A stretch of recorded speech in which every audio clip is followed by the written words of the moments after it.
हरियाणा के दीप की जय बोलो रणदीप की। मारा हरियाणा करे पुकार, सीएम हो रणदीप की बार। नमस्कार दोस्तों, मेरा नाम है राहुल यादव और आप देखना शुरू कर चुके हैं हरियाणा तक। बीते रोज कैथल में ये नारे खूब गूंजे और गूंजे भी क्यों ना। आखिरकार रणदीप सुरजेवाला कर्नाटक चुनाव में कांग्रेस को मिली जीत के बाद पहली बार अपने गृह राज्य और अपने गृह जिले कैथल पहुंचे थे। जरा गौर से देखिए इन तस्वीरों को। भारी भीड़ उमड़ी है, कई फीट लंबी फूल मालाएं लाई गई है। जेसीबी पर बैठकर लोग अपने नेता का इंतजार कर रहे हैं और फिर एंट्री होती है कांग्रेस के कद्दावर नेता, राज्यसभा सांसद और कर्नाटक चुनाव के हीरो रणदीप सुरजेवाला की।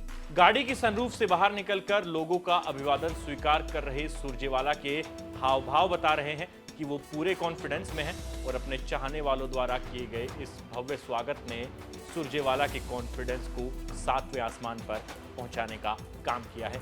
गाड़ियों में गाना बज रहा है जिसके बोल है, मारा हरियाणा करे पुकार, सीएम हो रणदीप की बार। सुरजेवाला भी गाना सुनकर मुस्कुरा रहे हैं। हालांकि ये पहली बार नहीं है जब सुरजेवाला के समर्थक उनको सीएम पद के दावेदार के तौर पर पेश कर रहे हों।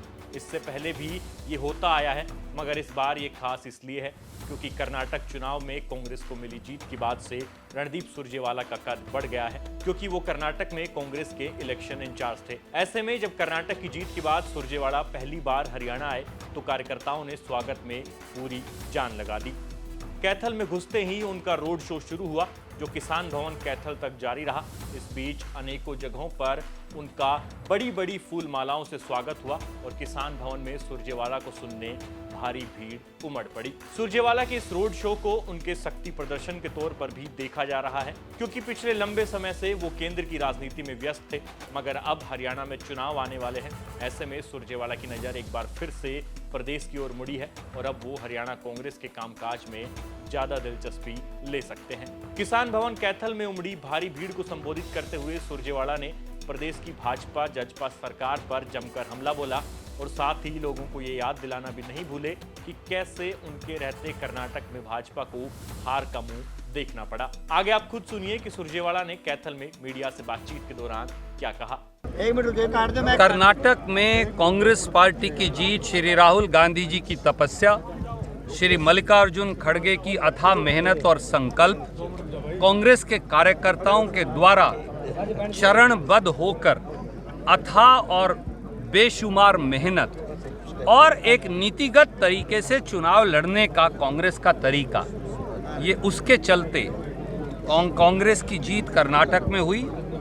ये एक प्रांत की जीत नहीं है, ये देश में राजनीति की करवट का संकेत है।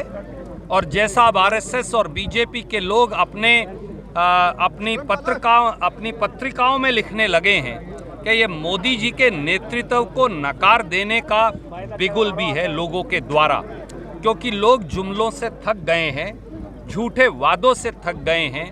और अगर मैं हरियाणवी भाषा में कहूं तो भाजपा की मीठी गोलियों और टॉफियों से थक गए हैं।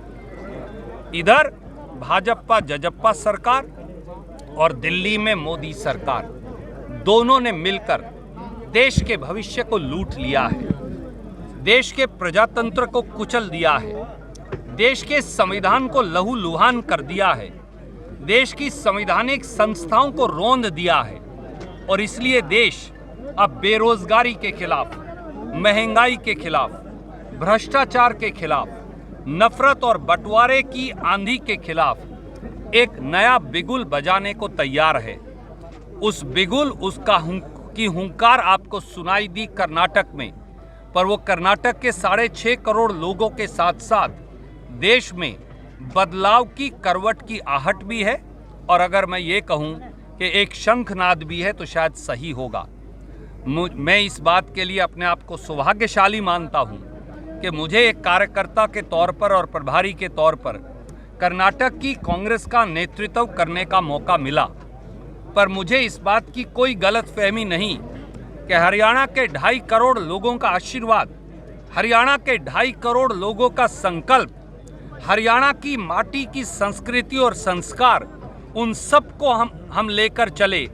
और उस संस्कार और संस्कृति का परिणाम है कि हरियाणा और कर्नाटक की संस्कृति ने मिलकर तानाशाहों को हरा दिया और देश में लोगों की सरकार बनाने का पदार्पण किया। कर्नाटक में आप प्रभारी थे, आपने सभी को एक सूत्र में बांध दिया। हरियाणा में तो आप भी एक पक्ष है, तो सभी को कैसे एक सूत्र में बांध दिया? देखिए, सवाल नेताओं का है ही नहीं। हरियाणा की जनता बदलाव के लिए तैयार है। हरियाणा की जनता केवल नेताओं को सत्ता में नहीं बिठाना चाहती, जैसा कुछ नेता मानते हैं। हरियाणा की जनता का एजेंडा चाहती है। हरियाणा के दलित के लिए कांग्रेस क्या करेगी, हमें ये बताना पड़ेगा एक एक घर जाकर। हरियाणा के पिछड़े वर्गों के लिए हम क्या करेंगे, हमें ये उन्हें बताना पड़ेगा। हरियाणा के नौजवान के लिए हम क्या करेंगे, ये आज वक्त की मांग है। इस बात का एजेंडा सामने रखना। हरियाणा के छोटे छोटे दुकानदार, अग्रवाल समाज, पंजाबी समाज, शहर में रहने वाले साथियों के लिए हम क्या करेंगे, कैसे हरियाणा के 68 से ज़्यादा शहरों की शक्ल को बदलेंगे जो अब स्लम में तब्दील हो चुके हैं। हरियाणा के गांव में एक नई खुशबू की आहट कैसे आएगी। हरियाणा में जो छोटी छोटी बिरादरियां हैं उन्हें बराबरी का अधिकार हम कैसे देंगे, ये लोग जानना चाहते हैं। लोग ये नहीं चाहते कि कोई एक व्यक्ति केवल मुख्यमंत्री बनने की लड़ाई लड़े।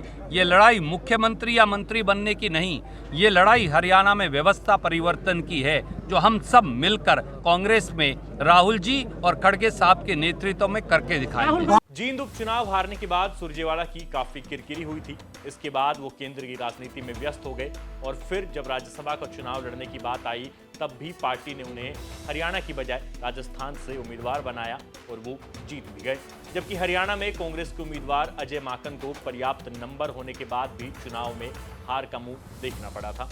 इसके बाद लोग कहने लगे थे कि बढ़िया रहे सुरजेवाला जो राजस्थान से लड़ गए, नहीं तो हरियाणा में उनका हाल भी अजय माकन जैसा ही होना था, क्योंकि सुरजेवाला और भूपेंद्र सिंह हुड्डा के बीच की तल्खियां किसी से छिपी नहीं है। और जींद उपचुनाव में मिली हार पर भी सुरजेवाला ने कहा था कि कांग्रेस के कुछ अंदरूनी लोगों ने उनका साथ नहीं दिया। हालांकि अब देखना होगा कि कर्नाटक में सबको एक सूत्र में बांधकर पार्टी को जीत दिलाने वाले सुरजेवाला हरियाणा में क्या गुल खिलाते हैं। क्या यहां पार्टी उन्हें कोई बड़ी जिम्मेदारी देगी? क्या हुड्डा से उनकी तल्खियां कम होंगी? ये तमाम सवाल अभी जस के तस बने हुए हैं। आपका सुरजेवाला के स्वागत पर और हरियाणा में उनके भविष्य को लेकर क्या कहना है, हमें कमेंट करके जरूर बताइए। और साथ ही हरियाणा की तमाम खबरों के लिए आप देखते रहिए हरियाणा तक। शुक्रिया।